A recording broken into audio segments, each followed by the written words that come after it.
de que candidato está mais próximo? O votómetro Presidenciais do Observador dá uma ajuda a perceber. Basta responder a 15 perguntas e, se quiser, afinar as respostas. E o votómetro revela de que candidato está mais próximo e mais distante. O votómetro Presidenciais está disponível em observador.pt e tem o apoio da Toyota. São 10 da manhã.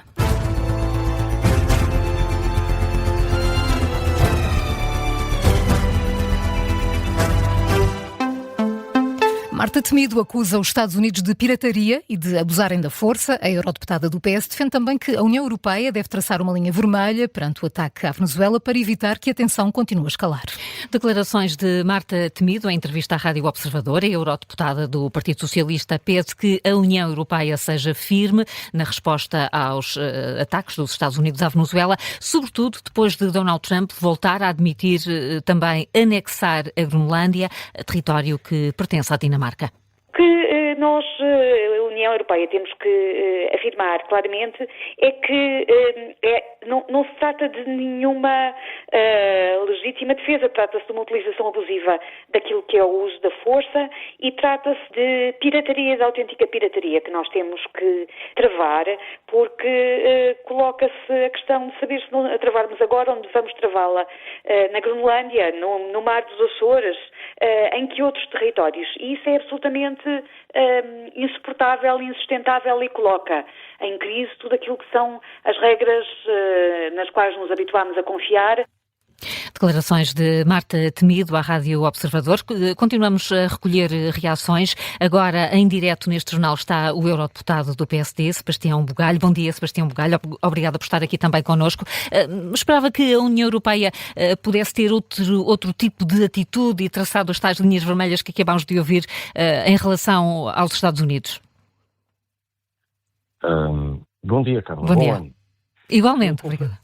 Eu, com franqueza, percebo que me faça essa pergunta com base naquilo que eu acabei de ouvir da doutora Marta Temido, mas não compreendo que me faça essa pergunta com base naquilo que a União Europeia tem dito, ainda por cima recentemente, com uma posição tomada pela Comissão Europeia com o apoio dos 27 Estados-membros da União, inclusivamente o nosso, inclusivamente Portugal, em que diz, e deixa lá reiterado, que os membros permanentes do Conselho de Segurança, portanto está claramente a referir tanto os Estados Unidos da América, como a Rússia, como a China, têm uma obrigação maior a respeitar o direito internacional.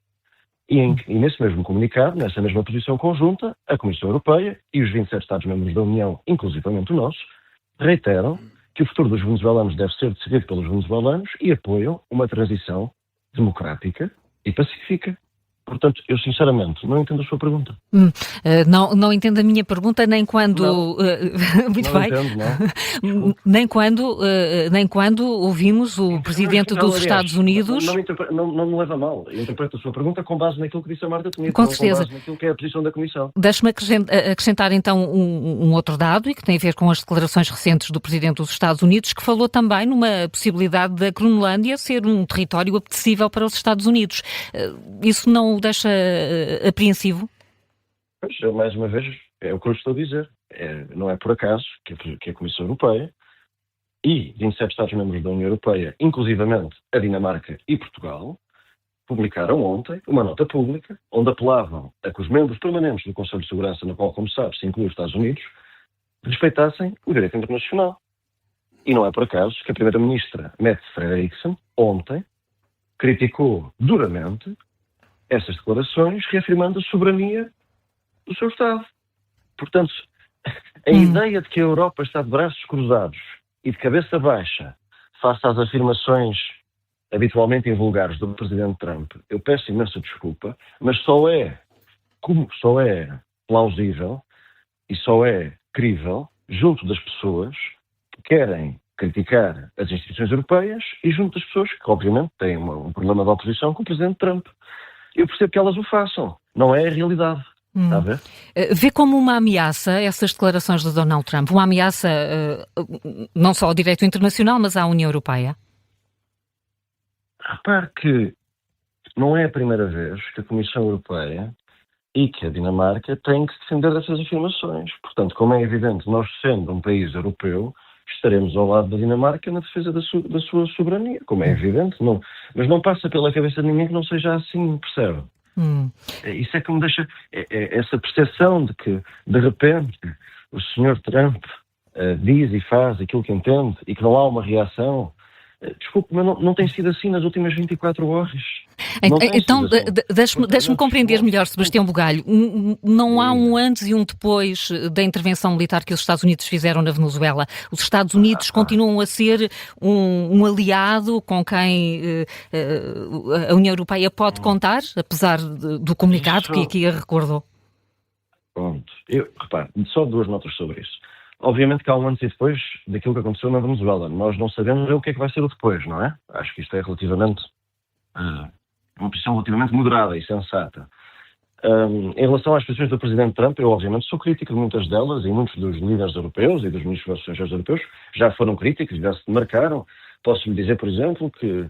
Vou dar aqui um exemplo que não tem a ver com a Venezuela, para conseguirmos entender isso numa história, numa retrospectiva mais longa. As posições do governo português sobre o conflito no Médio Oriente e sobre aquilo que se passou em Gaza são completamente distintas daquilo que foi verbalizado pelo Presidente Trump nos últimos 2 anos, como sabe, não é? Pronto. Portanto, essa ideia de que os Estados-membros da União Europeia, inclusivamente Portugal, não têm autonomia na sua política externa, não dizem coisas diferentes do Presidente dos Estados Unidos da América, lamento, mas é de quem não acompanha a política internacional. Peço desculpa. Obviamente não estou a falar de si, era o que faltava. Mas está a ver o que eu quero dizer? Isso não é verdade. Mas depois também deixa-me dar uma segunda nota, se me permite. Eu também não sou fã, nem adepto, do modo de estar, de decidir, de fazer política e de comunicar do Presidente Trump. Acho que ele suscita incerteza, instabilidade, isso é tudo verdade. E isso é criticável, não há dúvidas quanto a isso. Não há dúvidas quanto a isso. Mas também tenho que lhe dizer que depois do Sr. Trump fazer as suas habituais demonstrações de inusitado, há sempre um interlocutor do lado dos Estados Unidos da América que tem uma posição mais factual, mais moderada. E quem tem sido? Esse tem sido o papel do secretário de Estado Rubio, com quem eu muitas vezes também discordo, mas, por exemplo, o Presidente Trump teve uma posição totalmente, eu diria, negligente em relação aos líderes eleitos e democráticos da Venezuela, e o secretário de Estado Rubio, no mesmo dia, vai ter uma visão completamente diferente e mais moderada. E eu posso lhe dizer, só para dar algum contexto aos seus ouvintes, que, por exemplo, noutras matérias diferentes, mas também que nos tocam, como, por exemplo, as tensões comerciais e as tarifas, muitas vezes o Presidente Trump tem uma posição e depois os embaixadores e os negociadores, nomeadamente nas reuniões com os interlocutores europeus, têm outra, mais moderada. Portanto, nós temos que ter muita cautela e temos que nos perguntar o que é que nos interessa a nós, enquanto portugueses, governantes e cidadãos. O que é que nos interessa, não é? Primeira prioridade, as comunidades portuguesas. Defender os portugueses que estão na Venezuela. Isso parece-me evidente que seja, e compreensível que seja a nossa primeira prioridade. E nós, para salvaguardarmos essa prioridade, o que é que precisamos? Precisamos de criticar os Estados Unidos da América e se adianta em quê? Em defender as nossas comunidades. Não adianta em nada. Segunda prioridade, assegurar que os líderes eleitos e democráticos na Venezuela fazem parte da transição e lideram essa transição, que é a posição europeia subscrita pelo governo português. Essa é a nossa segunda prioridade. De que é que nos serve criticar os Estados Unidos da América e atacar o Presidente Trump para conseguir essa segunda prioridade? Em nada. Está a ver? Sim, e então é nesse sentido que devemos até entender a forma como a União Europeia está a acompanhar e a reagir. Há o risco nesta altura, e sobre a Venezuela concretamente, até porque é uma situação que conhece bem Sebastião Bugalho, há o risco do país se transformar de facto num protetorado dos Estados Unidos. O que é que a União Europeia pode fazer para dar autonomia e autodeterminação aos venezuelanos? Pois, esse é que é o ponto fundamental. Eu fico muito contente da Carla referir, a questão da autodeterminação. É que o direito internacional não é só o respeito pelas fronteiras. Obviamente que isso é fundamental e que nós o defendemos sem qualquer hesitação. Mas o direito internacional também é o direito à autodeterminação dos povos. É, aliás, o segundo ponto da Carta das Nações Unidas, como sabe. E, nesse sentido, o direito internacional não é só a soberania das fronteiras, é também a soberania das urnas, a soberania das escolhas dos povos. E no dia 28 de julho de 2024, os venezuelanos escolheram um presidente. Escolheram um movimento democrático. O presidente é o Edmundo González e o movimento democrático é o liderado pela Maria Corina Machado, que recebeu o Prémio Sakharov do Parlamento Europeu e recebeu o Nobel da Paz. Portanto, há uma legitimidade democrática na Venezuela. E por isso é que era tão importante no ano passado, agora há 2 anos, porque já estamos em 2026, por isso é que foi tão importante nós reconhecermos aquele resultado eleitoral, nós reconhecermos a vitória de quem ganhou e chumbarmos a tentativa de usurpar a eleição de Nicolás Maduro, que foi o que o G7 fez, o que a Comissão Europeia fez e o que governos europeus fizeram. Por isso é que há aqui uma coisa que me deixa muito perplexo e tenho que deixar esta à chega, que é, porque é que o direito internacional para algumas pessoas só conta nas últimas 24 horas e não contou nos últimos 2 anos? Porquê? Essa é uma pergunta, eu não consigo compreender como é que a reação do Partido Socialista Português está à esquerda do PSOE espanhol. Porque se a Carla for ler a reação do PSOE e do Primeiro-Ministro Pedro Sánchez, como deve imaginar, não é exatamente um correligionário meu, a primeira coisa que eles dizem é: o Nicolás Maduro não tinha ganho as eleições, não tinha legitimidade. E o Partido Socialista Português nem isto consegue dizer. Isso é gravíssimo, porque o direito internacional não é seletivo, não é só nas ocasiões e nos pontos que nós queremos. O direito internacional, se é para valer, então não é só nas fronteiras, é nas urnas. Então não é só para os Estados Unidos da América, é também para o ditador Nicolás Maduro. E para estes senhores e para muitos daqueles que participam no espaço público português, não contou. Portanto, eu sinceramente levo muito pouco a sério. Sim.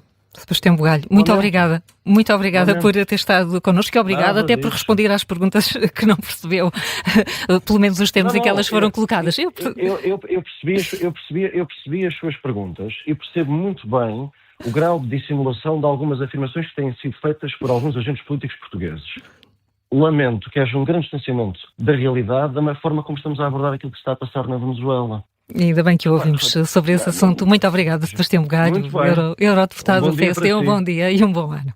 Como já dissemos, Donald Trump admite avançar com uma intervenção militar na Colômbia, insiste em anexar a Groenlândia e avisa que o regime cubano está prestes a cair. São declarações do presidente dos Estados Unidos esta madrugada a bordo do avião presidencial.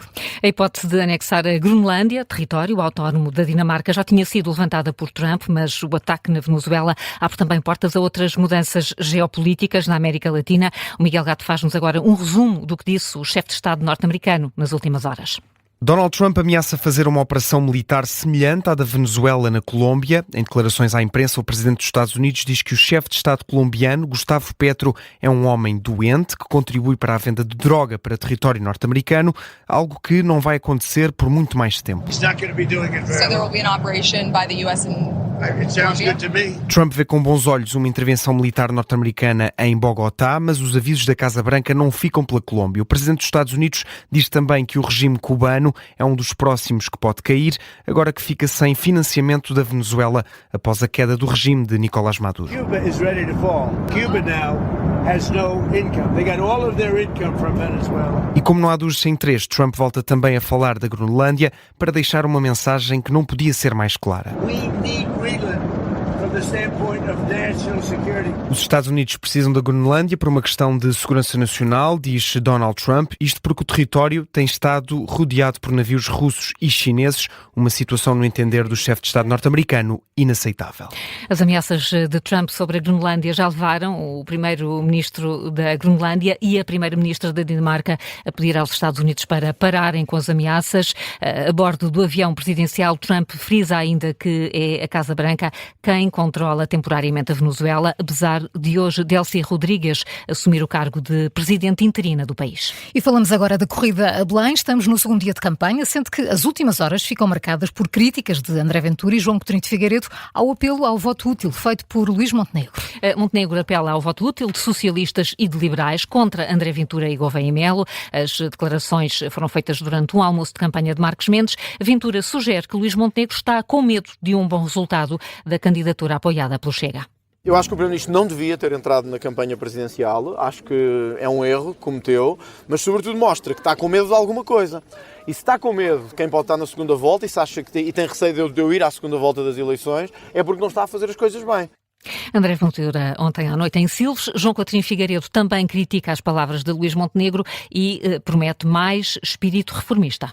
O espírito reformista que já foi do PSD, que já foi de Sá Carneiro, a coragem que já foi de Pedro Passos Coelho, hoje está nesta candidatura. Já António José Seguro volta a apelar ao voto útil à esquerda e dramatiza. O espaço democrático à esquerda, ao centro-esquerda, corre o risco de ficar de fora da segunda volta. E isso teria consequências profundas, não para o partidarismo, mas para o país e para o equilíbrio democrático. Declarações de alguns dos candidatos a Belém em ações de campanha ontem à noite. Também ontem Henrique Gouveia Melo garantiu que não é um perigo para a democracia e que não será nem oposição, nem marioneta de um governo. António Filipe voltou a colar Marcos Mendes ao governo da AD. Catarina Martins propõe ser uma Presidente da República que defende valores em vez de negócios de ocasião. E Jorge Pinto acusou os candidatos que apoiam Putin e Trump de serem traidores à pátria. São agora 10h15, já a seguir o contracorrente sobre a Venezuela. Antes, Carla, que outras notícias marcam esta manhã de segunda-feira? Em última hora, é oficial, Ruben Amorim foi despedido do Manchester United. A informação é confirmada pelo clube inglês em comunicado publicado há instantes no site. Ontem o United voltou a empatar para a Liga Inglesa e Ruben Amorim garantiu que ia cumprir o contrato. Agora foi despedido. É uma notícia que vamos acompanhar nos próximos jornais. Está marcada para hoje a reunião do Conselho de Segurança Municipal de Lisboa, convocada por Carlos Moedas, isto depois da PSP ter identificado cerca de 30 pessoas na sequência de disparos com armas proibidas em Lisboa. Ontem as autoridades voltaram a realizar uma operação de prevenção criminal no bairro Alfredo Bensaúde, nos Olivais.